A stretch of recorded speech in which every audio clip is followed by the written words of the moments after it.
ఇదే థామస్ గారు మొదటిసారి మన భారతదేశానికి కేరళ రాష్ట్రానికి వచ్చి త్రిశూర్ జిల్లాలో పళయూర్ అనే ప్రాంతంలో మరి ఆయన మొదటిసారి క్రీస్తు సువార్తను ప్రకటించడం జరిగింది.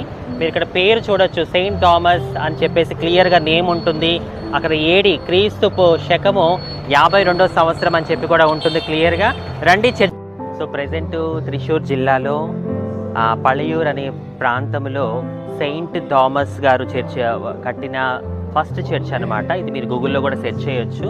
సో ఆ చర్చ్ ప్లేస్లో ప్రజెంట్ ఉన్నామన్నమాట. నాకైతే చాలా ఎగ్జైటింగ్గా ఉంది. మరి ఏసైతే తిరిగిన తోమా గారు వచ్చిన ప్రాంతానికి ఇలా నేను రావడం చాలా హ్యాపీగా ఉంది. ఆల్రెడీ చర్చిలో ప్రేయర్ స్టార్ట్ అయింది. సో ప్రేయర్కి వెళ్ళాలి. అది అయిన తర్వాత నేను మీకు చర్చ్ మొత్తం చూపిస్తాను. చాలా బ్యూటిఫుల్గా ఉంది చర్చ్. ఇది ఓల్డ్ చర్చ్ అనమాట. మనం గూగుల్లోకి వెళ్ళి మీరు ఇండియా ఫస్ట్ చర్చ్ అని టైప్ చేస్తే ఈ చర్చ్లో చూపిస్తారనమాట. సో దీన్ని చూసే కృపని దేవుడు అనుగ్రహింప చేశాడు.